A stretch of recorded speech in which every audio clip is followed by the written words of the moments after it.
dulu suaranya, kemudian meng-on kameranya juga. Oke, baik. Mohon maaf ya, suaranya agak bising sedikit. Nah, bismillahirrahmanirrahim. Assalamualaikum warahmatullahi wabarakatuh. Waalaikumsalam. Waalaikumsalam warahmatullahi wabarakatuh. Waalaikumsalam warahmatullahi wabarakatuh. Alhamdulillahirabbil alamin wa bihi nasta'in wa ala umuri dunya waddin wassalatu wassalamu ala asrofil anbiya'i wal mursalin wa ala alihi wa ashabihi ajma'in amma ba'd. Allahumma salli ala Muhammad wa ala ali Muhammad. Qala Allah Ta'ala fil Qur'anil Karim, a'udzu billahi minasy syaithanir rajim. Bismillahirrahmanirrahim. Ya ayyuhalladzina amanu taqullaha haqqa tuqatih wa la tamutunna illa wa antum muslimun. Shadaqallahul azim. Segala puji hanya milik Allah Subhanahu wa taala, yang mana atas berkat rahmat, karunia dan hidayahnya kita bisa dipertemukan kembali, dipertemukan pada sore hari ini untuk pertama kalinya dalam rangka webinar tutorial SPAI pertama ini. Tutorial SPAI DPU Universitas Pendidikan Indonesia semester ganjil 2020. Tepatnya pada tanggal 20 September 2020. Nah, kemudian salawat beserta salam semoga tercurah limpahkan kepada Nabi kita, yakni Habibana wa Nabiyana Muhammad sallallahu alaihi wasallam.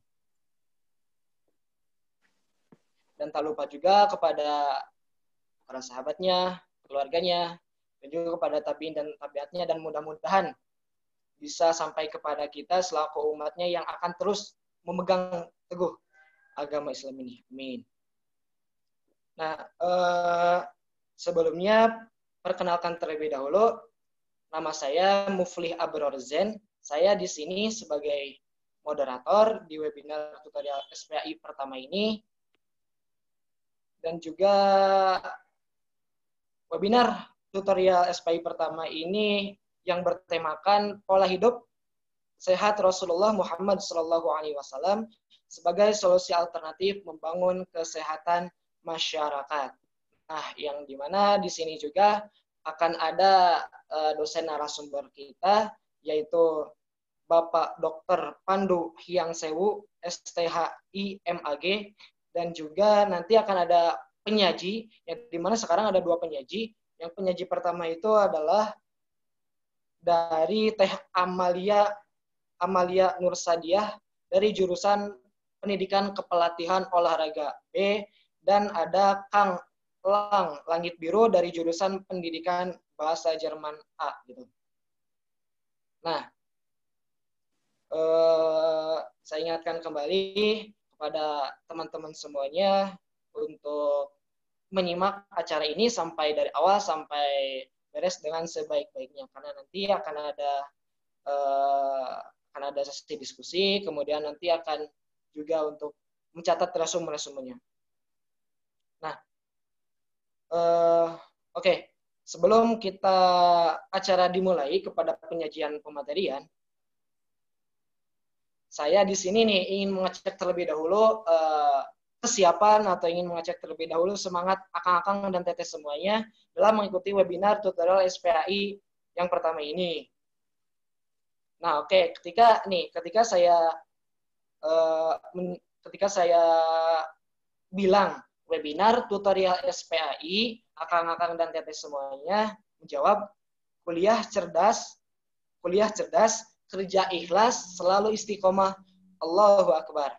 Ya, kayak lagi nih, ketika saya bilang webinar tutorial SPAI, akang-akang teteh semuanya menjawab kuliah cerdas, kerja ikhlas, selalu istiqomah, Allahu Akbar.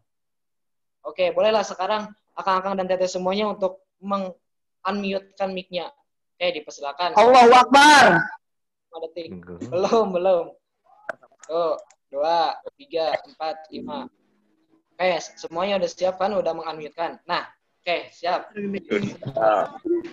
Cuma satu kali ya, sekali aja ya. Oke. 1, 2, 3. Webinar tutorial SPAI. Cerdas, Kerja cerdas. selalu istiqomah. Allah Akbar. Alhamdulillah.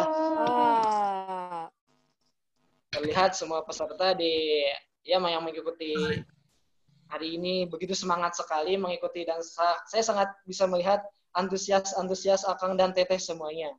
Nah, oke, setelah itu silakan untuk meng-mute-kan kembali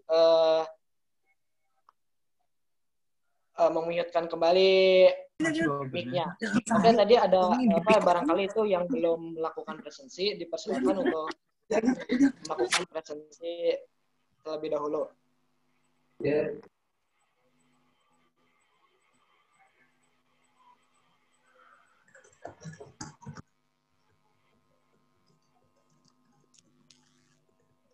Oke, akan ditutup 10 menit lagi ya presensinya. Oke, dipersilakan bagi yang belum, bagi yang tadi yang ada kekurangan connected atau ada gangguan-gangguan jaringan dan yang lainnya, dipersilakan untuk mengusahakan kembali untuk mengisi presensinya, karena presensi akan segera ditutup. Itu. Assalamualaikum Kang, izin Kang. Ya, bagaimana? Tadi saya kepencet keluar Kang, jadi link untuk presensinya nggak ada di chat saya. Oh, iya. Boleh kepada pengurus yang ada di room ini untuk meng-share kembali link presensinya. Sekali lagi kepada pengurus atau kepada host untuk meng-share kembali presensinya. Siap, terima kasih Kang. Ya.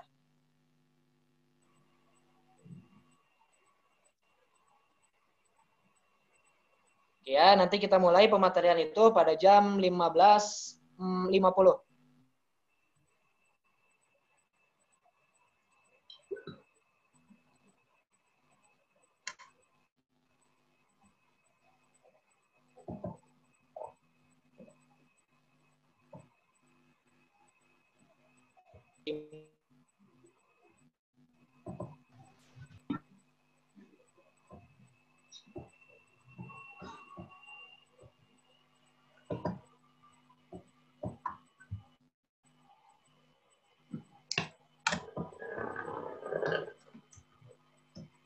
Ya.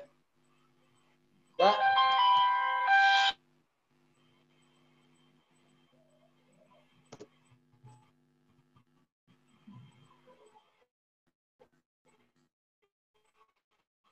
Oke, mohon maaf saya keluar sebentar tadi. Oh, oke lah. Sekarang saya akan mengajak penyaji yang pertama itu Teh Amalia Nursadiah. Apakah sudah ada? Sudah hadir? hadir.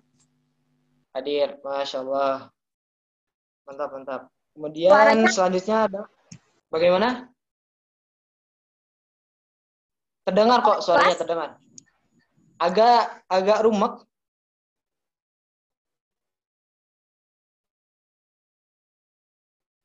Tapi terdengar, tapi agak rumek. Oh, iya maaf sinyalnya. Oke, nggak apa-apa lah. Udah cukup jelas, Pak. Selanjutnya penyaji. Ya, Ois.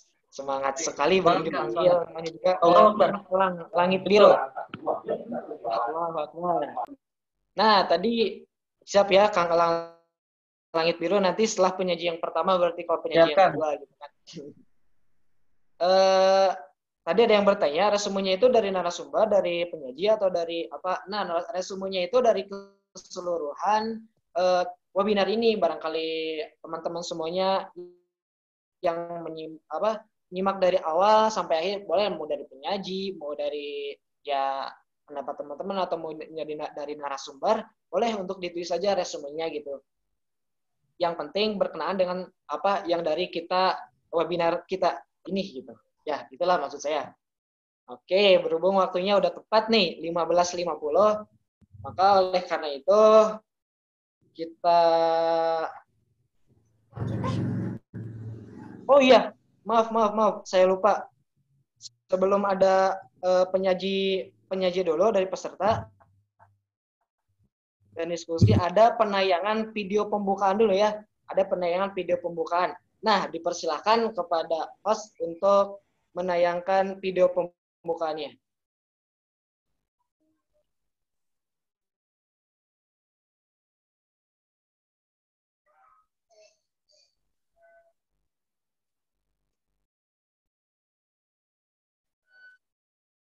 Oke, silakan simak teman-teman.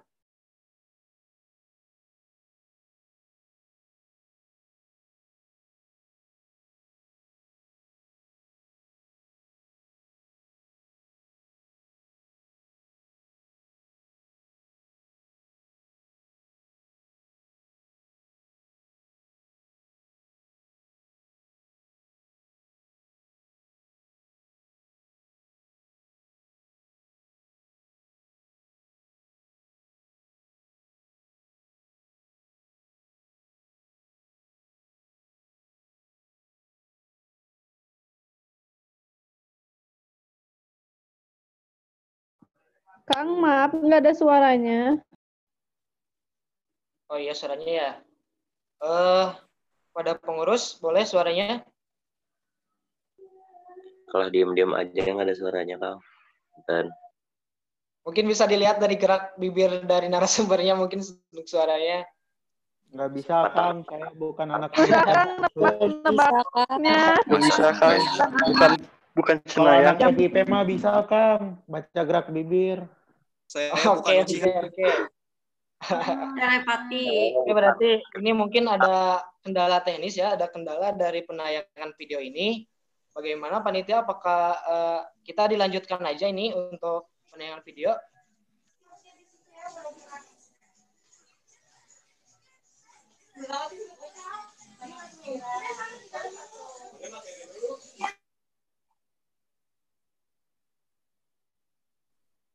Moderator izin dilanjutkan aja moderator untuk pematerian dari baik, penyaji. Pak. Siap, laksanakan. Nah, mungkin nanti bisa dilihat pembukaan itu dari dari YouTube gitu ya. Mungkin teman-teman nanti akan di-share linknya mungkin insya Allah.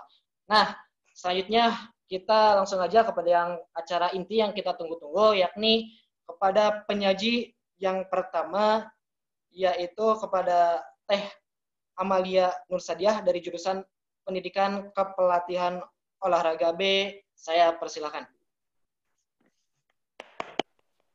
Baik, terima kasih atas waktunya. Assalamualaikum warahmatullahi wabarakatuh. Apa kabar semuanya? Waalaikumsalam. Alhamdulillah sehat. Baik, Teh. Alhamdulillah sehat. Puji syukur, mari kita panjatkan Waalaikumsalam, Lili. kepada dan Alhamdulillah sehat. kita panjatkan kepada Nabi Muhammad SAW. Perkenalkan nama saya Amalia Nursadiah dari Pendidikan Kepelatihan Olahraga angkatan 2018. Baik, untuk mempersingkat waktu, saya akan langsung masuk kepada materi ya. Tema kali ini adalah pola hidup sehat Rasulullah SAW sebagai solusi alternatif membangun kesehatan masyarakat. Baik, di dalam materi ini saya akan memberikan 10 jurus sehat ala Rasulullah Muhammad SAW yang sudah terbukti dan patut ditiru. Di sini ada 10 poin. Yang pertama, tidak begadang. Kedua, sering berpuasa. Ketiga, tidak marah. Keempat, menjaga kebersihan. Dan kelima, menjaga pola makan. Keenam, berolahraga. Ketujuh, bersilaturahmi. Kedelapan, bekam. Kesembilan, selektif terhadap makanan. Dan kesepuluh, tidak makan sebelum lapar dan berhenti makan sebelum kenyang. Baik, dalam poin pertama ini, saya akan jelaskan. Kebetulan dalam jurusan saya belajar anatomi fisiologi. Dari sisi fisiologi ini, tidak begadang ini, Allah Subhanahu wa Ta'ala menciptakan sistem di dalam tubuh yang sudah sangat sempurna. Salah satunya yaitu mengenai regenerasi sel. Maka jika kita telah melakukan aktivitas seharian penuh dengan aktivitas yang sangat berat dalam kuliah maupun pekerjaan dan segala itu, jika kita tidur lebih dari jam 12, maka tubuh kita tidak akan bisa meregenerasi sel yang baru. Dan jika kita tidur kurang dari jam 12 malam, maka si tubuh dapat meregenerasi sel yang baru. Dan jika kita tidak begadang ini, si tubuh akan fresh kembali, terus fit untuk mengerjakan aktivitas selanjutnya. Kemudian ada poin yang kedua, yaitu sering berpuasa. Suaranya jelas gak? Jelas. Jelas. Jelas kok. Ya, makasih. Kemudian yang kedua, sering berpuasa. Baik, di dalam sering berpuasa ini, saya akan menganalogikan kepada motor mesin, 2 motor mesin. Yang satu motor mesin yang sering digunakan, yang istirahatnya hanya yang digunakan dan digunakannya dalam sehari itu 6 jam, dan yang satu lagi digunakan dalam 5 hari dalam seminggu dan digunakannya dalam sehari hanya 2 jam. Nah, jadi 2 mesin motor ini diibaratkan sebagai sistem pencernaan kita. Kalau yang ini kan udah otomatis kan, kalau si mesin motor yang digunakan 6 jam ini dengan yang 2 jam ini akan lebih rusak yang sering digunakan 6 jam ini kan.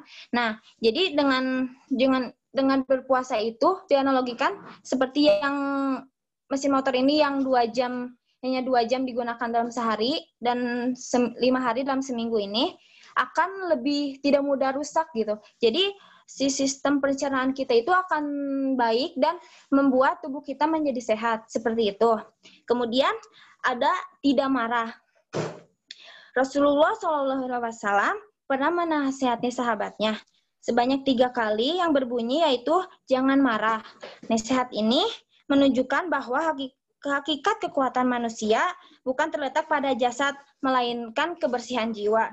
Jadi jika kita tidak marah, jadi jiwa kita itu lebih positif, jadi ke arah yang lebih baik gitu. Nah, jadi jika badan kita positif, pikiran kita positif, jiwa kita positif, insya Allah badan kita akan terus sehat dan bisa lancar melakukan aktivitas yang positif juga. Seperti itu. Kemudian ada menjaga kebersihan. Menjaga kebersihan itu sebagian dari iman. Nah, dalam hal ini pribadi Rasulullah Shallallahu Alaihi Wasallam juga terkenal sebagai sosok yang rapih dan bersih.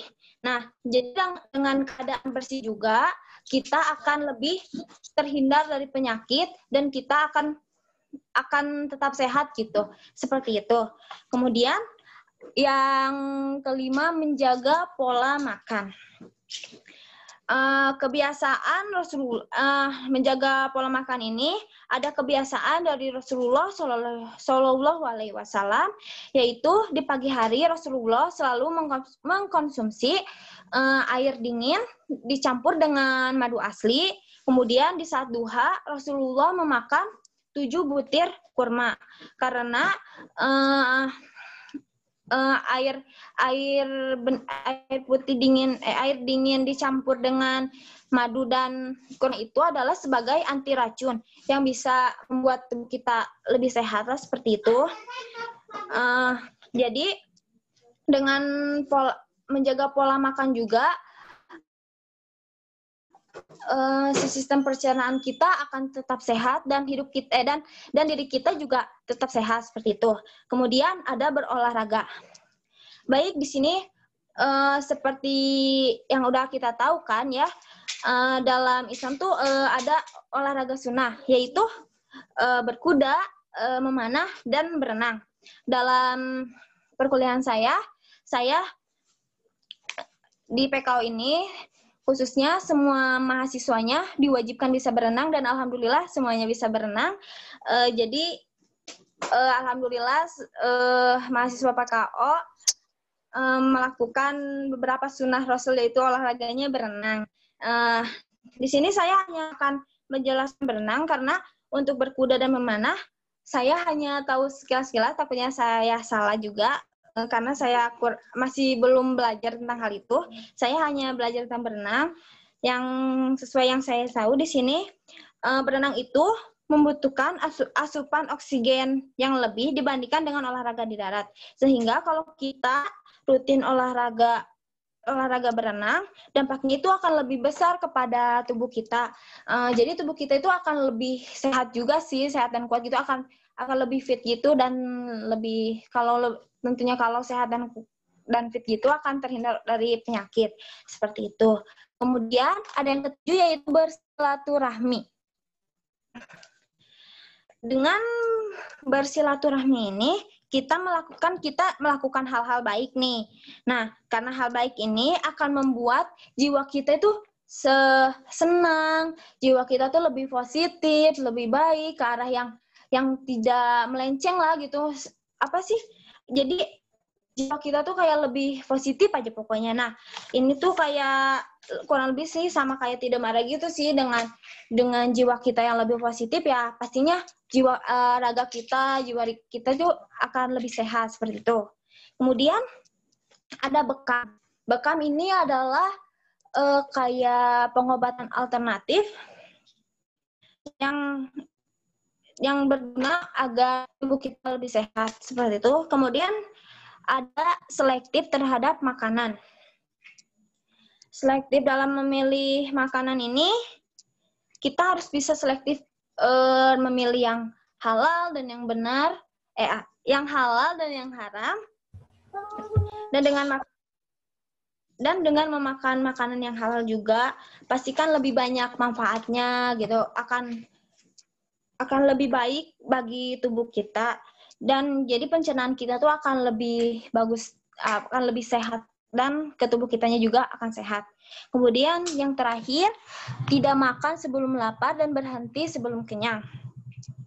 Baik, di sini itu ini tuh bermanfaat untuk energi pada tubuh kita. Nah, logikanya jika seseorang makan dengan takaran yang berlebihan, maka si orang itu akan merasa perutnya sesak, perutnya sakit, sehingga si orang tersebut akan malas untuk beraktivitas. Makanya dari sini Rasul menyuruh kita agar tidak makan sebelum lapar dan berhenti sebelum kenyang. Terima kasih, sekian materi dari saya. Mohon maaf bila ada kesalahan. Wassalamualaikum warahmatullahi wabarakatuh. Waalaikumsalam. Waalaikumsalam warahmatullahi wabarakatuh. Terima kasih atas penyajiannya dari Teh Amalia ini yang sungguh luar biasa, yang khasnya 10 jurus sehat ala Rasulullah, dan juga tentang dari jurusan pendidikan bahasa Arab. Pada Kang saya persilahkan. Bahasa Jerman kan. Oh ya, maaf, pendidikan bahasa Jerman. Maaf. Ya,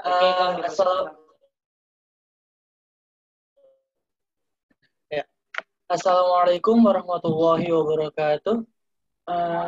Waalaikumsalam warahmatullahi wabarakatuh. Sebelumnya terima kasih kepada kawan-kawan semua yang sudah berkenan menghadiri webinar SPY yang pertama ini.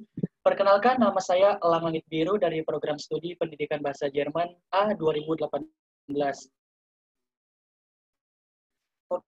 Oke, di sini saya sih sebenarnya hanya akan mengulas banyak ya, hanya sedikit saja soal pola makan dan sumber energi dari Rasulullah SAW sendiri. Poin pertama saya di sini adalah yaitu prinsip menjaga porsi makan dari Nabi Muhammad. tadi seperti yang penyaji pertama sudah sampaikan, ada apa ya, seperti hadis begitu yang isinya itu makan sebelum lapar dan berhenti sebelum kenyang. Tapi saya ingin menitik beratkan kepada berhenti sebelum kenyangnya. Maksudnya apa sih berhenti sebelum kenyang? Apakah sebenarnya kita ini nggak boleh kenyang atau malah emang disuruh kelaparan? Nah, ini poin yang menarik karena dari beberapa penjelasan yang saya baca, maksud dari berhenti sebelum kenyang ini adalah bukan berarti kita tidak boleh kenyang, tetapi yang diharamkan atau yang dilarang adalah berhenti sebelum kita merasa sangat kekenyangan atau kekenyangan yang berlebih. Karena mengutip kata-kata dari penyaji pertama, yaitu ketika kita kekenyangan, badan kita akan menjadi berat. Nah, ketika badan kita berat nih kan karena keisi makanan ya, banyak nih makan, udah apa, kebab, semuanya apapun masuk lah ya.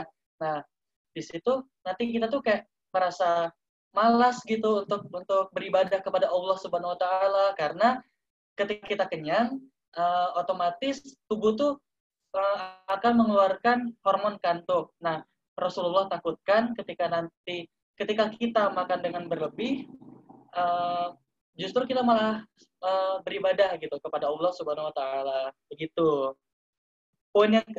Lanjut ke poin yang kedua ya. Poin yang kedua seperti yang telah tertera dalam layar kawan-kawan, yaitu saya akan membahas mengenai makanan yang dikonsumsi oleh Rasulullah.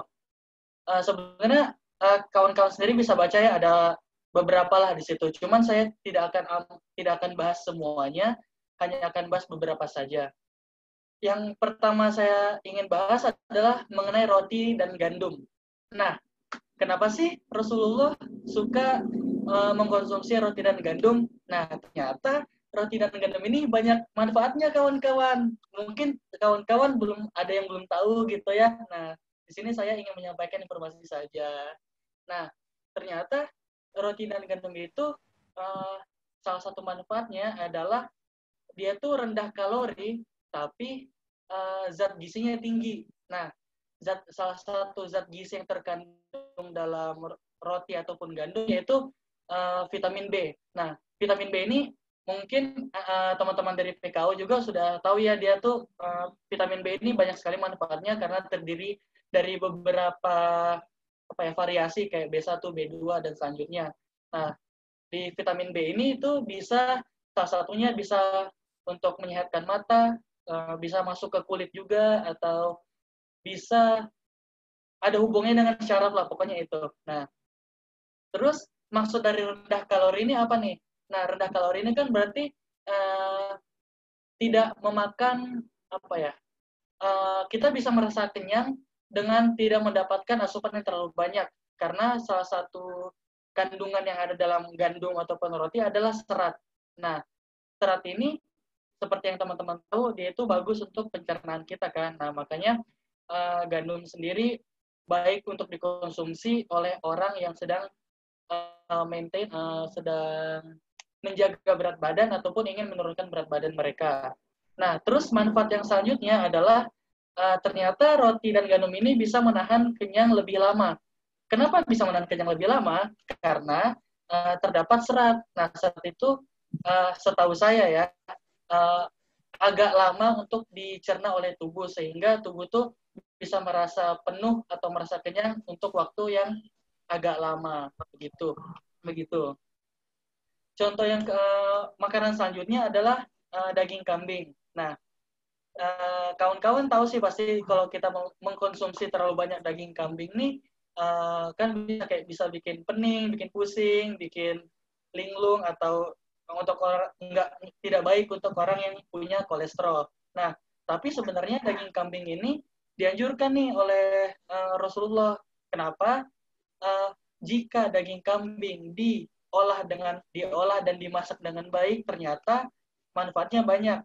Salah satunya daging kambing ini punya kandungan gizi itu zat besi sama potasium. Nah, gunanya dua gizi itu adalah untuk menstabilkan jantung kita. Jadi ini pokoknya baik untuk jantung kita jika dikonsumsi secara wajar dan diolah dengan baik. Gitu. Terus yang terakhir yaitu tentunya buah kurma. Nah, buah kurma ini sebenarnya banyak banget sih manfaatnya, karena buah kurma pun adalah salah satu buah yang Rasulullah sangat sukai, dan buah yang sepertinya identik sekali dengan orang Islam, dengan agama Islam itu sendiri. Nah, sebenarnya kalau saya mau sebutkan manfaatnya banyak banget ya, soalnya ya gimana ya, emang dari sananya begitu gitu kan ya. Terus Allah menciptakan buah kurma tuh kayak begitu. Jadi ya intinya salah satu manfaatnya, beberapa dari manfaatnya itu seperti dia itu bisa menjaga kesehatan jantung juga, sama seperti daging kambing atau daging-daging merah lainnya. Terus dia bisa menjaga kesehatan tulang agar tidak cepat keropos atau tidak cepat rapuh. Makanya ini baik untuk orang yang mungkin sedang mengalami cedera pada tulangnya. Lalu kurma sendiri baik untuk menurunkan risiko dari hipertensi atau tekanan darah tinggi, dan menurunkan risiko dari stroke itu sendiri. Begitu sih, itu saja yang ingin saya sampaikan. Mohon maaf atas segala kesalahan saya. Terima kasih. Wassalamualaikum warahmatullahi wabarakatuh. Waalaikumsalam warahmatullahi wabarakatuh. Waalaikumsalam warahmatullahi wabarakatuh. Waalaikumsalam. Kalau buah dua nggak mungkin dikasih lulus anjir. Ya, untuk meng-mute-kan kepada teman-teman semuanya dulu agar acara kita kondusif. Nah, terima kasih kepada Kang Elang yang telah memberikan penyajiannya, yaitu menitik beratkan kepada pola makan dan sumber energi dalam tubuh Rasulullah Shallallahu Alaihi Wasallam. Nah, untuk selanjutnya kita masuk kepada sesi diskusi ya. Sesi diskusi barangkali boleh pada teman-teman semuanya untuk yang ingin bertanya, saya batasi dulu pertanyaannya itu adalah dua penanya dulu gitu pada teman-teman semuanya. Barangkali ada yang ingin ditanya. Oh ya, teknisnya itu nanti menyampaikan, boleh langsung berbicara dengan meng-unmute-kan, atau boleh nanti ditulis di kolom chat dengan menyertakan nama, NIM, serta jurusannya dari mana. Dan jangan lupa pertanyaannya juga tentunya. Boleh dipersilakan bagi ada yang ingin bertanya, saya tunggu. Kang, izin. Assalamualaikum. Boleh, Kang Rustam ya? Ya. Ya, Kang Rustam, dipersilakan. Oke, terima kasih moderator yang terhormat setelah menyempatkan saya dalam mempertanyakan di dalam webinar ini. Pertama, mari kita panjatkan puji dan syukur kita atas kehadiran Allah Subhanahu wa taala, yang dimana atas berkat rahmatnya kita hari ini dapat diberi kesehatan jasmani maupun rohani gitu. Selawat serta salam tetap aturkan kita kepada junjungan Nabi kita yang Nabi Muhammad Sallallahu Alaihi Wasallam. Sebelum saya ingin mempertanyakan, sebenarnya saya terlebih dahulu memperkenalkan diri saya. Saya Rustam Suparjo dari jurusan Pendidikan Kepelatihan Olahraga. Tadi sebenarnya apa yang telah dibahas dari kawan-kawan sebenarnya cukup menarik dan cukup sangat keren sekali menurut saya gitu loh. Adapun beberapa yang disampaikan daripada kawan-kawan tadi, sebenarnya saya ingin mempertanyakan yang disampaikan tadi itu sumber dari yang telah disampaikan itu dari manakah itu gitu loh. Ataukah dari buku kah, atau dari kitab, atau dari manakah gitu loh. Nah itu yang perlu saya tanyakan, karena pada dasarnya kan kita sebagai kaum intelektual artinya kita butuh referensi yang jelas gitu loh. Begitu moderator yang terhormat. Terima kasih. Baik, terima kasih Kang Rustam atas pertanyaannya. Pertanyaannya saya ulang kembali, dari penyaji itu sumbernya itu dari mana mengenai apa yang disajikannya. Oleh kepada penyaji, siapa dulu yang ingin menjawabnya? Saya berikan waktunya pada Kang Amalia sama Kang Elang. Saya dulu boleh? Ya, Teh Amalia. Oh ya, maaf Teh Amalia. Saya dulu Kang, boleh nggak? Boleh. Teh Amalia. Baik. Ya. Baik, Rustam. Saya mendapatkan poin-poin itunya sih, saya nyari di internet, di Detik Health. healthy itu. Tapi untuk penjelasannya itu saya kan yang belajar anatomi fisiologi itu kan, jadi saya tuh masih mengingat dari buku itu sih untuk referensinya.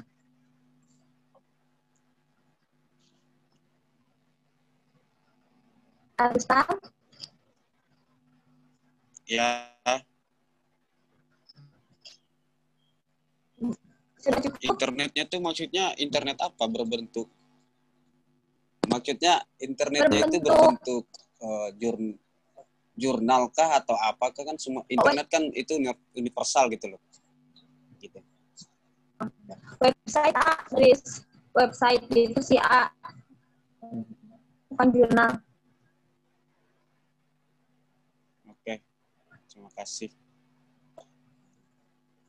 Oke, baik kepada Amalia. Cukup ya dari penyaji pertama. Nah, selanjutnya kepada penyaji yang kedua untuk menjawab mengenai sumber apa yang disajikannya tadi. Pada Kang Lang, saya persilakan. Kalau saya sendiri, saya ingin menekankan kepada sumber yang dari prinsip pola makan ya, yang makan sebelum lapar atau makan ketika lapar dan berhenti sebelum kenyang. Sebenarnya ketika mencari data ini sendiri pun saya ragu gitu untuk memasukkannya, karena sebenarnya hadisnya doif, tetapi makna dari hadisnya ini Rasulullah sendiri pernah berkata gitu di hadis yang lain. Jadi mungkin saya seharusnya masukin hadis yang satunya lagi yang lebih tinggi derajatnya dibanding hadis yang ini. Cuman saya pakai hadis yang ini karena dia tuh orang-orang lebih sering dengar frasa itu gitu. Tapi untuk sanadnya sendiri dia tuh doif. Cuman dari maknanya dia masuk ke dalam ranah perilaku Nabi itu sendiri. Itu kan. Moderator izin. Baik, silakan. Tadi kan disampaikan bahwasanya dia mengatakan menyampaikan sumber yang dia sampaikan itu sebenarnya ragu, dia bilang seperti itu. Nah, karena kan di dalam konteks apa yang disampaikan itu sebenarnya tidak boleh seperti itu gitu loh.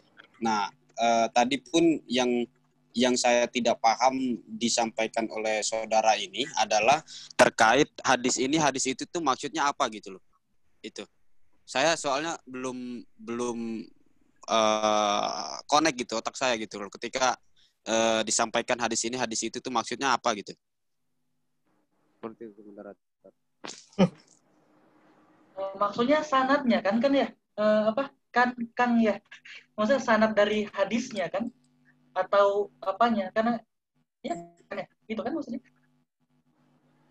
saya sendiri kurang ya maksudnya yang disampaikan tadi kan itu sebenarnya Anda mengatakan bahwasanya sumber yang Anda sampaikan ataupun yang Anda utarakan itu sebenarnya ragu gitu loh. Nah, tadi cukup diksi yang disampaikan daripada di dalam webinar ini terkait hadis itu tuh maksudnya coba lebih ditekankan ataupun maksud hadis ini tuh apa sih namanya gitu loh. Itu maksud saya tuh. Ya, jadi sebenarnya seperti yang sudah saya sampaikan kan, benar kata Kang, saya sendiri ragu.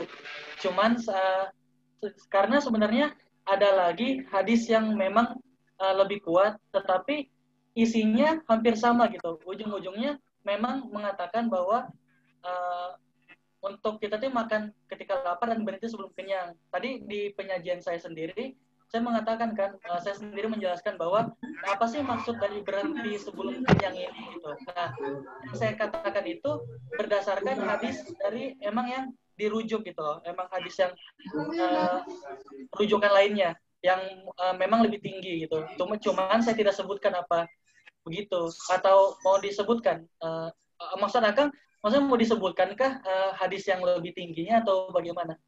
Nah, itu yang saya butuh jawabannya gitu, agar saya bisa menggali lebih dalam apa yang disampaikan oleh Anda gitu loh. Karena begini, kalau misalkan Anda menyampaikan sumber yang tidak jelas ataupun katakanlah sumber yang tidak diketahui atau bagaimana lah itu ya kan, karena notabene ya habis daripada ini bukan selesai daripada di sini gitu loh. Artinya saya pun ketika kepo ataupun ketika ingin menggali lebih lanjut, saya membutuhkan referensi yang disampaikan daripada Anda seperti itu. Nah, saya membutuhkan hadis ataupun yang dikatakan tadi kan hadis yang lebih kuat itu apa? Nah, itu hadis yang lebih yang dikatakan Anda lemah itu hadis yang kayak gimana seperti itu. Terima kasih. Kalau kata Akang tadi kan di perkataan kalimat akhir Akang menyebutkan hadis yang lemah itu seperti apa ya? Jadi maksudnya kalau mengacu ke situ ya contohnya ya tadi yang makan sebelum lapar dan berhenti sebelum kenyang. Tetapi yang saya langsung kasih aja ya hadis yang itunya. Jadi hadisnya ini disuruh merujuk ke kitab Zadul Ma'ad dan Al-Bidayah wan Nihayah. Itu langsung dari Imam Asy-Syafi'i di situ.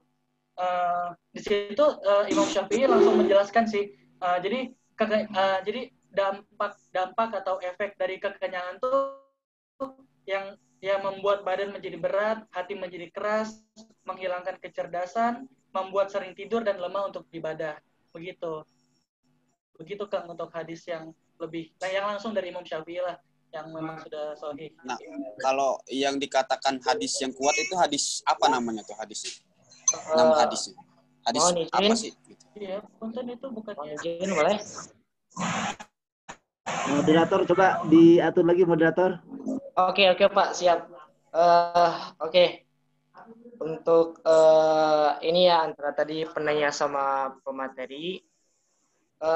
Mungkin kalau misalnya derajat hadis itu kan ada dari mulai hadis yang dhaif sampai hadis yang sahih. Nah, gitu maksud saya. Nah,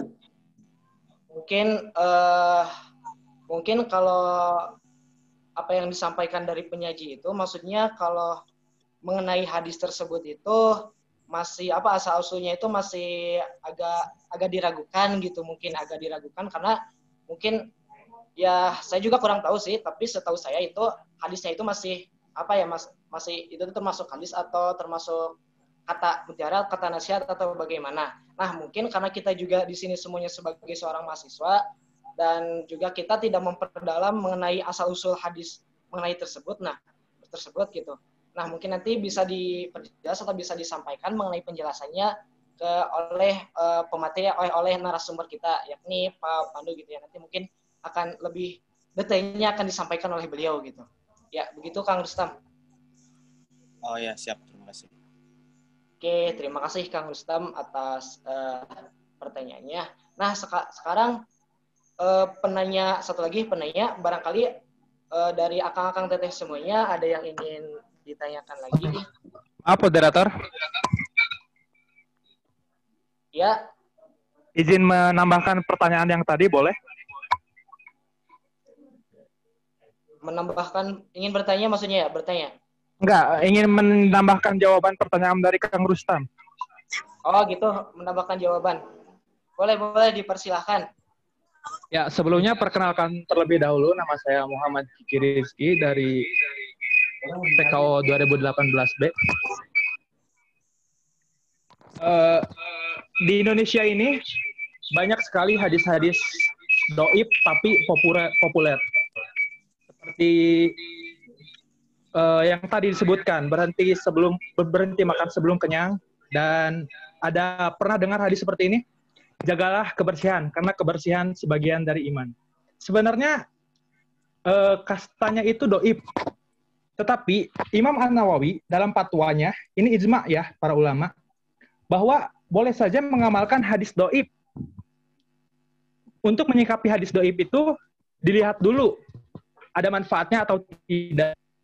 Nah, ketika hadis dhaif ingin diamalkan, kita itu boleh-boleh saja, kata Imam An-Nawawi. Selama hadis itu tidak bertentangan dengan akidah dan halal haram. Seperti itu. Terima kasih. Ya, terima kasih kepada Kang Kiki atas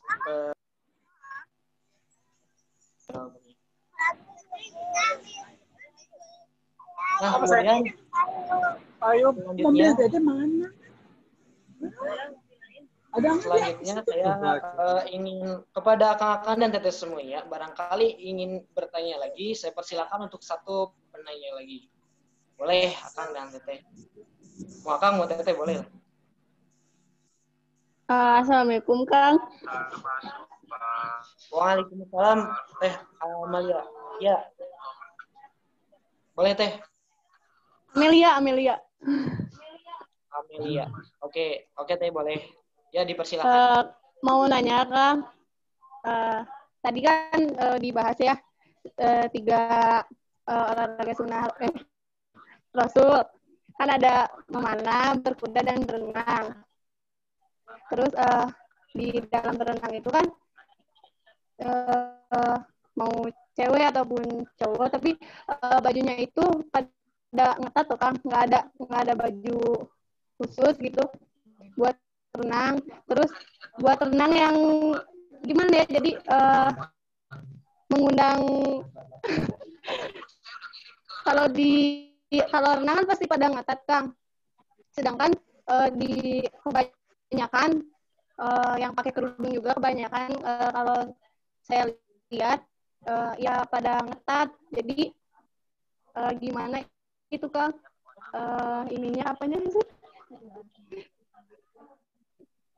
Tanggapannya dari narasumber dari pemateri 1 dan 2 mengenai hal itu. Kang, terdengar? Baik terdengar. Meskipun putus-putus tapi tetap terdengar kok. Tapi jelas, Kang, pertanyaannya. Jelas pertanyaan ketangkap intinya ketangkap. Jadi mengenai renang itu kan mengenai pakaian lah intinya, pakaian itu bagaimana pendapatnya kan orang yang lihat itu bagi seperti apa gitu, kayak kata atau gimana gitu ya. Nah, dipersilahkan kepada pemateri yang pertama boleh untuk bisa langsung menjawabnya. Baik. Assalamualaikum Amel, saya akan menjawab pertanyaan Amel. Kalau sekarang sih sudah mulai banyak ya tren baju muslim berenang buat muslim. Untuk sekarang sih juga udah banyak bajunya tuh kayak yang menutupin bokong gitu, terus kerudungnya melebihi dada, seperti itu sekarang sudah banyak kok Amel. Nah terus juga sekarang juga udah ada juga untuk kolam renang yang khusus wanita juga. Jadi sebisa mungkin tuh kalau bagi kita kaum wanita memilihnya kolam renang yang untuk khusus wanita juga. Seperti itu sih kalau dari saya. Untuk menanggapinya. Terima kasih. Ya, sama-sama Teh. Ya, bagaimana Teh Amalia ya. Teh Amelia mengenai jawabannya. Ya, jadi gimana ya? Kan ada di saya juga kan ada itu yang kita renang disatuin kan ya, Kang. Sedangkan banyak orang yang berkerudung, yang berhijab renang. Jadi malah ada di angkatan 2019 yang memakai cadar tetapi renang. Jadi kan cadar mah cadar ya Kang, ketutup tapi aing ngetat mah gimana gitu Kang. Cuman mau tahu tanggapan kalian gimana sih mengenai hal itu. Bukannya kalau aku saya udah tahu kalau misalkan ada ini kolam khusus itu untuk wanita udah tahu, tapi untuk baju-baju renang kan tetap aja kalau kita renang terus kita naik ke atas kan pasti ngatas juga Kang. Teh. Iya, sama-sama. Mungkin penyaji Teteh Amalia boleh untuk mengenai tanggapannya lagi mengenai meskipun dia bercadar gitu, kemudian mungkin pakaiannya juga ketat gitu ya. Ya mungkin yang pernah lihat tapi saya belum pernah lihat gitu. Ya bagaimana tanggapannya? Baik. Ya. Jadi kayak yang emang kalau memang berenang ya emang konsekuensinya tuh memang bajunya itu akan ngetat gitu, akan membentuk ke tubuh. Tapi ya emang diusahain lagi sih kalau lebih untuk tanggapannya mah kalau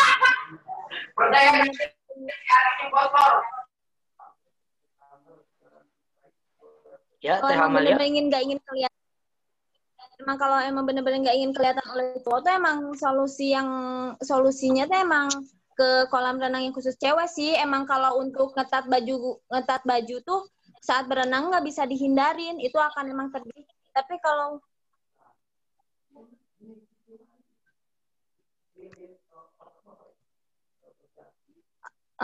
tapi kalau memang itu emang seperti itu, nggak bisa dihindarin. Tapi kalau ingin alternatifnya tuh emang harus ke kolam renang cewek aja, seperti itu sih tanggapan saya.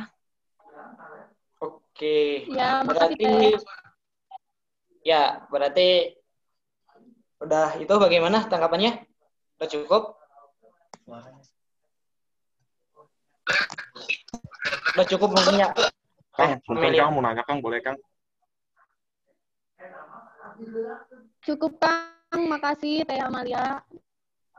Ya, terima kasih. Bertanya lagi silahkan. Oke. Silakan aja. Ya, sama. Oke. Aduh.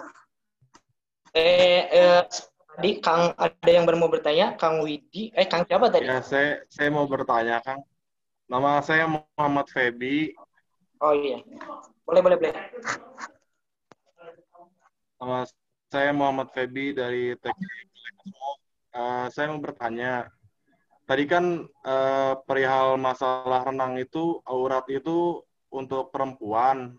Jadi antara laki-laki dan perempuan gitu, kita yang nggak boleh saling melihat lah, itu mah udah tahu gitu. Tapi kalau sesama jenis gitu Kang, misalkan laki-laki sama laki-laki, halo Kang? tapi memakai pakaian dalam gitu yang pendek terus ngebentuk gitu.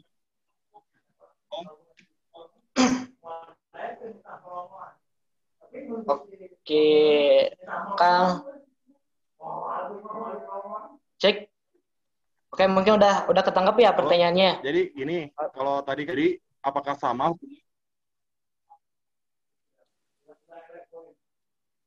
Halo? Iya, halo Kang. Kang kedengeran nggak? Masuk. Ya. Kedengaran. Nah, jadi pertanyaan saya,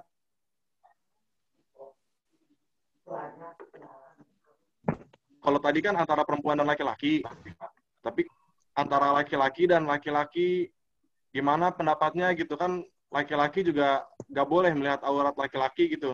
Sedangkan kita berenang pakai celananya kolor lah, istilahnya mah udah ketat, pendek gitu. Gimana itu kan?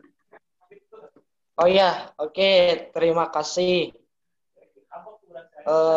atas pertanyaan. Mungkin boleh sekarang untuk ditanggapi terlebih dahulu dari penyaji yang pertama. Tapi kalau gini ya, kalau menurut saya mah, kalau misalnya menurut saya, untuk pakaian renang itu sebenarnya nggak masalah sih kalau misalnya kita laki-laki buat, ya yang penting laki-laki buat laki-laki, kemudian perempuan buat perempuan. Nah, yang terpenting kalau misalnya laki-laki itu cuma memakai kolor atau memakai apa aja itu, mungkin itu lebih kepada adab ya, mungkin lebih kepada kita kesopanan gitu. Masa sih kalau misalnya cuman ya, tapi kalau misalnya renang emang sudah biasa gitu kalau misalnya pakai ya yang seperti itu gitu. Nah, oke, mungkin barangkali ada yang ingin ditambahkan dari pemateri. Baik, mungkin kayak gimana ya? Kayak lebih ke adab aja sih mungkin. Terus saya sebenarnya cukup tadi yang disampaikan moderator. Ya. Oke. Ya. Ya, ini mungkin lebih kepada kebiasaan aja ya. Lebih kepada kebiasaan, dan kalau misalnya kita udah terbiasa ya sudah, tidak apa-apa. Yang terpenting kita nggak terganggu lah. Jangan sampai ada ya kalau misalnya terganggu berarti itu nggak boleh gitu ya. Lebih disesuaikan aja ya kepada tempatnya gitu. Nah, kita dari bahas pola hidup sehat lebih masuk kepada pakaian renang ini nggak apa-apa lah ya. Buat pengetahuan aja, buat pengetahuan semuanya gitu. Ini hanya sebatas pengetahuan gitu. Kita sama-sama diskusi. Nah, mungkin sekarang itu bagaimana kepada Pak narasumber, kepada Bapak Pandu, apakah Oke, baik. Kang moderator, sebelum saya menyampaikan ada video yang harus ditayangkan dulu ya dari Pak Rektor, betul? betul Pak, betul. Itu berapa menit videonya? Kalau nggak salah 7 menit ya tadi. Bagaimana? Oke, berarti kan saya sampai 16.45 ya, betul?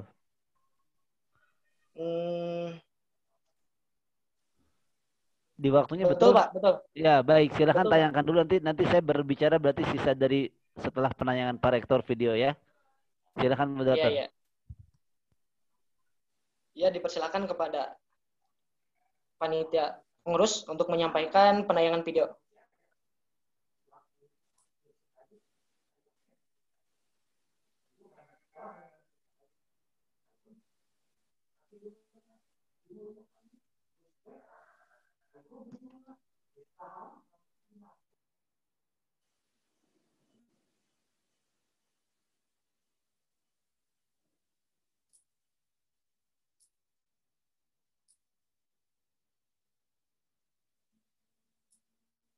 Punten Kang, nggak ada suaranya.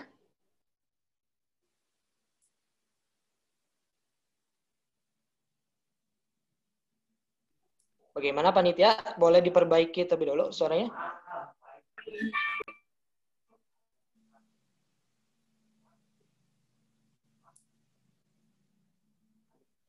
Mungkin teman-teman semuanya bisa melihat kepada video itu ada kuncinya itu pembukaan tutorial SPAI semester ganjil 2020-2021. Nah, mungkin teman-teman supaya lebih jelasnya nanti bisa di-searching di Google ya mengenai video penayangan ini. Ya, yang saya tahu memang kalau misalnya di Zoom menayangkan video itu suaranya suka nggak terdengar gitu ya. Kecuali kalau misalnya suaranya di lain gitu. Nah, oke, mungkin teman-teman nanti habis ini boleh ada buat nonton videonya itu. Nah, oke ya. Selanjutnya kita kepada acara selanjutnya aja yaitu yakni pematerian dari dosen dari narasumber kita yakni kepada Bapak Dr. Pandu Hyangsewu STHI MAG. Saya persilakan. Baik, terima kasih atas waktunya moderator Kang Mufli. Untuk hostnya bisa di share screen. Ya, terima kasih.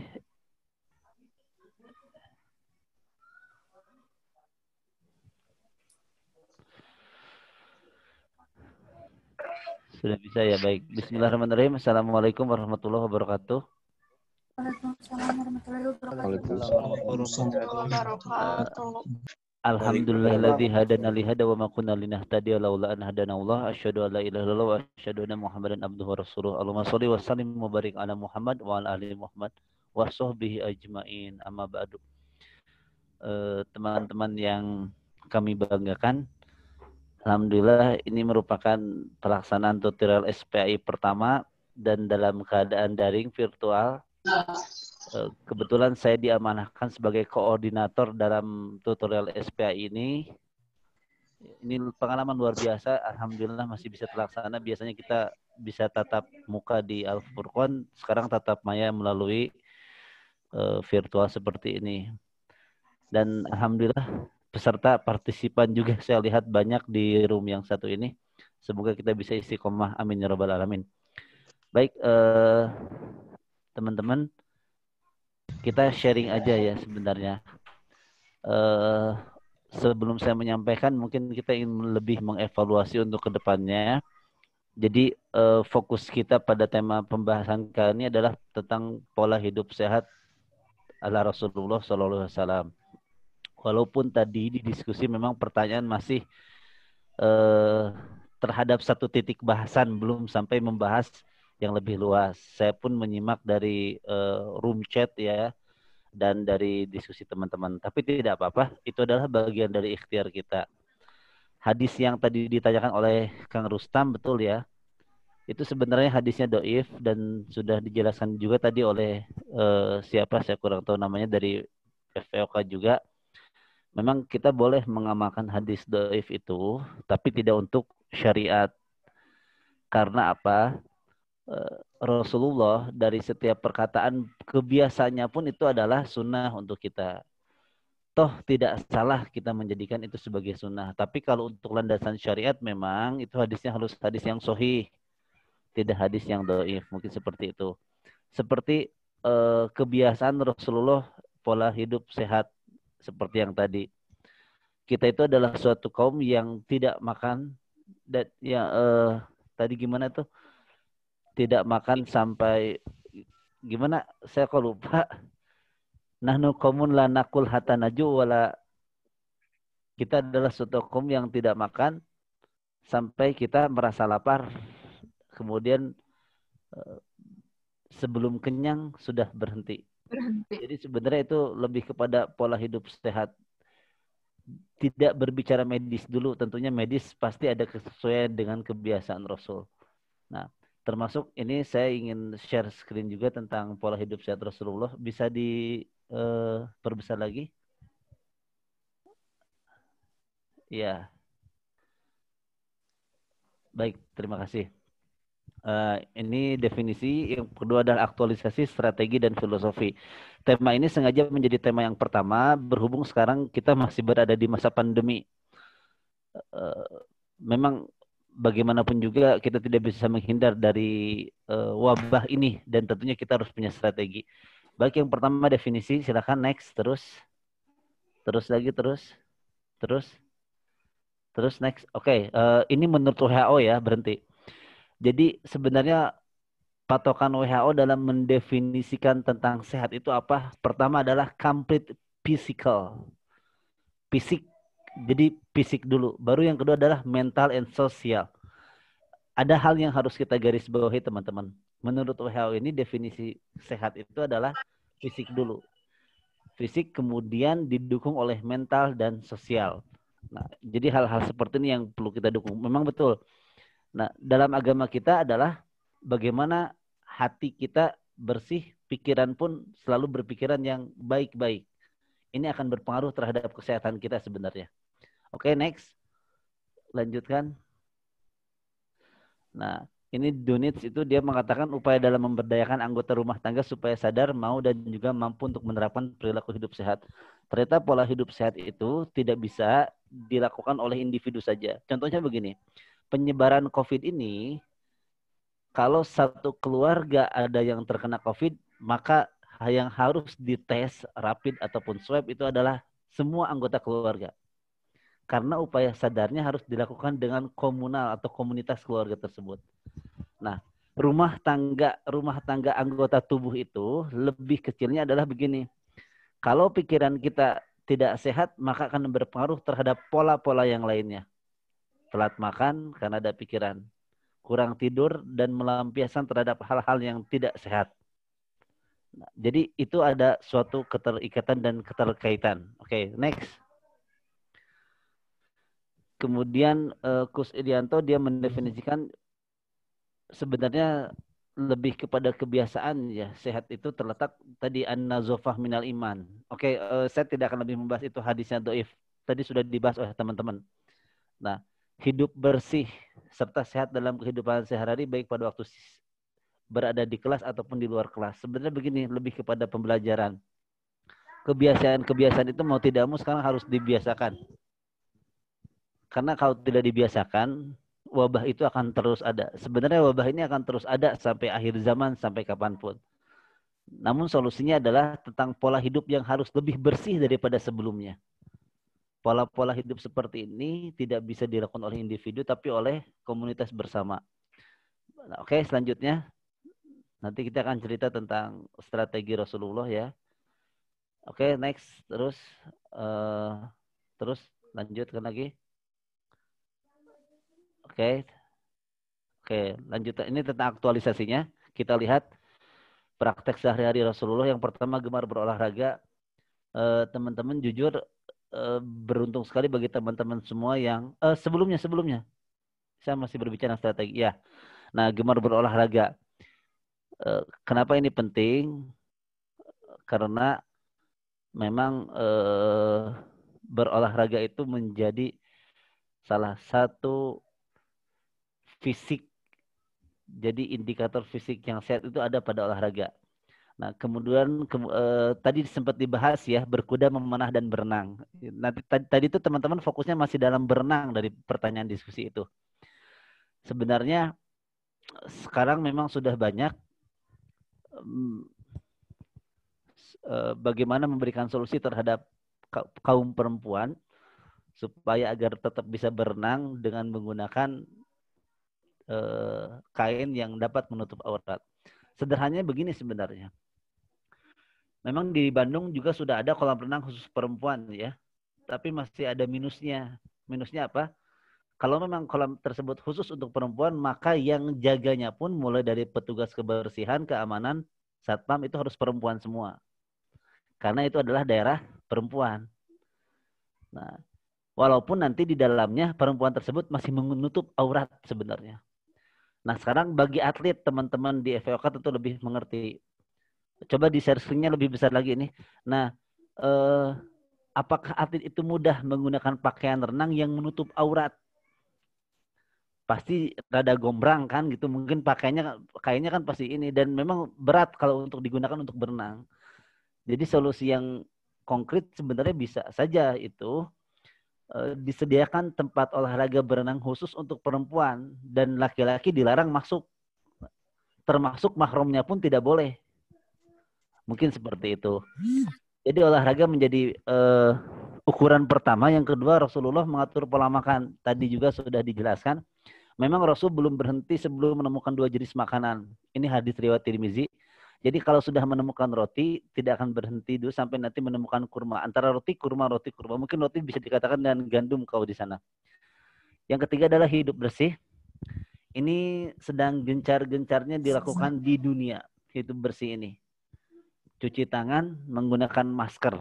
Nah, jadi virus itu akan mempan dengan pola hidup bersih. Rasulullah sudah mengingatkan semenjak dulu. Yang keempat adalah sering berpuasa. Insya Allah teman-teman besok hari Senin mudah-mudahan kita diberikan kesehatan, keterpanggilan untuk melakukan puasa sunnah ini. Kesehatannya juga sudah jelas. Kemudian yang terakhir tidak begadang. Saya tidak tahu kalau di pembelajaran daring kayak gini mahasiswa di semester ini apakah masih begadang atau tidak ya kira-kira. Semoga saja tidak begadang ya. Walaupun memang harus ada hal-hal yang dikerjakan dan harus selesai di pagi hari. Rasulullah tidak menganjurkan umatnya untuk begadang. Sebenarnya ini berpengaruh terhadap pola hidup sehat kalau kurang tidur dan lain sebagainya. Sedikit cerita, saya punya teman dosen senior, sudah senior lah. Jadi sakit yang diderita saat ini komplikasi sebenarnya. Dan setiap dia berobat, saran dari dokter apa?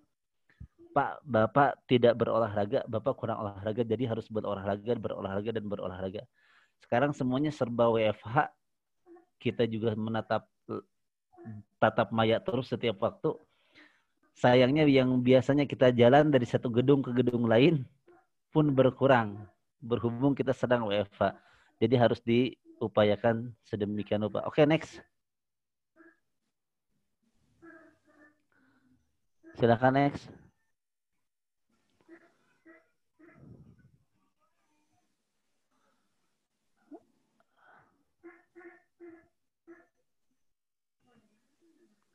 Oke, ini sunnah Rasulullah dalam menghadapi wabah ya. Lanjut. Pertama kebersihan, karantina dan berdoa. Baik. Menjaga wudhu tentunya, kebersihan karena mau tidak mau kita pasti membasuh kedua tangan. Khususnya di sini lebih ditekankan dan karantina. Beberapa negara yang dikatakan berhasil menangani wabah COVID ini adalah negara yang memang mengkarantina atau mengisolasi. Termasuk pada zaman Umar bin Khattab dulu ya. Maka tidak boleh orang yang dari luar daerah itu datang dan orang di dalam daerah itu tidak boleh keluar. Memang ini cara untuk mencegah sebenarnya. mau tidak mau wabah ini adalah bagian dari sunnatullah, qadarullah juga. Kita harus bisa menerima dengan ikhlas. Karena ini bagian dari bala, ya bala, cobaan disebut cobaan. Namun seyogianya manusia harus belajar dari kejadian-kejadian terdahulu. Sebenarnya sederhana teman-teman. Terlepas dari itu, sekarang PSBB luar biasa ditingkatkan lagi termasuk di Bandung, apalagi teman-teman yang di Jakarta sana. Kalau menggunakan resep seperti dulu aja contohnya. Prinsipnya sederhana. Orang yang ada di daerah itu tidak boleh keluar dan orang dari luar daerah itu tidak boleh masuk. Itu saja. Maka penyebaran ini insya Allah tidak akan sampai terjadi peningkatan yang begitu masif. Mungkin seperti itu. Yang terakhir adalah doa. Karena ini adalah pemberian dari langit, maka kembalikan lagi kepada langit. Intinya terlepas dari itu adalah kezoliman terhadap diri sendiri dan terhadap alam semesta ini, tentunya Allah memberikan teguran. Jadi ini ada beberapa strategi sunnah Sallallahu Alaihi Wasallam dalam menghadapi wabah. Kebersihan, karantina, dan berdoa. Jadi wabah ini akan sebagaimana wabah-wabah sebelumnya. Mau tidak mau, cuman memang betul strateginya yang harus dibudayakan maksud saya. Oke, next. Selanjutnya. Baik, ada pesan dari pimpinan universitas setiap kita melakukan pembelajaran, kalau bisa kita berdoa sama-sama untuk agar wabah ini segera diangkat lagi oleh Allah dan segera diberikan kesehatan. Berdoa, bersabar, husnuzon, syahid. Dan ini husnuzon ini lebih kepada mental tentunya ya. Oke, next. Lanjut, alhamdulillah. Filosofisnya al-aqlu salim fil jismi salim, itu kata mahfuzat. Akal yang sehat ada pada jiwa yang sehat juga. Baik teman-teman, mungkin demikian tambahan dari saya. Untuk kedepannya mohon diskusinya, pertanyaannya lebih fokus. Tidak apa-apa keluar dari tema, tapi jangan terlalu jauh ya, sehingga nanti lari dari fokus yang harus dibahas gitu. Dan terima kasih atas partisipasi atensi teman-teman semua. Alhamdulillah ini peserta ada 244 berarti ya. Jangan lupa absensi dan tugasnya. Semoga kita semua diberikan kesehatan, keselamatan, keberkahan hidup, dan kita bisa mengakhiri pengabdian hidup di dunia dalam keadaan husnul khotimah. Amin ya rabbal alamin. Terima kasih kepada semuanya. Saya kembalikan kepada moderator. Terima kasih. Syukran Mufli. Iya. Terima kasih juga Pak Pandu, Masya Allah atas pemateriannya mengenai pola hidup sehat Rasulullah Sallallahu Alaihi Wasallam sebagai solusi alternatif untuk membangun kesehatan masyarakat. Nah, oke, dari rangkaian acara kita dari awal tadi, mungkin ada sedikit yang bisa saya simpulkan, yang bisa saya sampaikan, yakni mengenai salah satunya adalah pola hidup sehat Rasulullah Sallallahu Alaihi Wasallam. Di antaranya ada gemar berolahraga, mengatur pola makan, hidup bersih, sering berpuasa, dan juga tidak begadang nih. Barangkali ada yang sering begadang, teman-teman semuanya bolehlah untuk dikurangi. Adapun kalau yang begadangnya deadline tugas, tapi tugasnya dicicil ya dari sekarang gitu. Nah, kemudian juga sunnah Rasulullah SAW dalam keadaan wabah ini ada kita menjaga kebersihan, kemudian karantina, dan berdoa. Nah, yang terpenting kalian juga harus berdoa, teman-teman semuanya juga. Dan ada juga pesan tadi dari pimpinan agar senantiasa untuk berdoa, teman-teman, agar mudah-mudahan wabah yang sekarang ini bisa cepat berlalu. Amin. Amin. Nah, kemudian akhirnya kita menuju di acara yang kita tunggu-tunggu, yakni acara penutupan ya. Nah, demikianlah rangkaian acara webinar tutorial SPAI DPU Universitas Pendidikan Indonesia semester ganjil tahun 2020-2021. Untuk penutupan, mari kita tutup saja acara ini dengan bersama-sama membaca hamdalah. Alhamdulillahirrahmanirrahim. Allahu Akbar. Alhamdulillah ya Allah. Jangan lupa Baik. presensinya teman-teman, itu ada presensi. Ya, dan jangan lupa juga ada presensi ya teman-teman untuk mengisi dulu presensi sebelum itu. Nah, baik. Alhamdulillah rangkaian acara telah kita laksanakan bersama-sama. Saya Muflih Abror Zain selaku moderator pamit undur diri. Sekian saja dari saya. Mohon maaf apabila ada kesalahan. Wassalamualaikum warahmatullahi wabarakatuh. Waalaikumsalam warahmatullahi wabarakatuh. Terima kasih kepada penyaji ya. Kang Elang. Iya, iya. Sama-sama. Kita bisa diskusi dan Kang Elang nih. Terima kasih.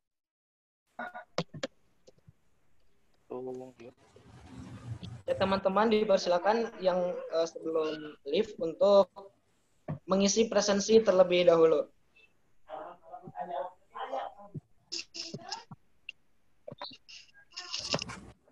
Ang izin bertanya, Boleh, bagaimana? kalau buat yang foto tadi itu ada di presensi out itu foto sedang zoom, jadi kita screenshot aja ya, lagi di room gitu.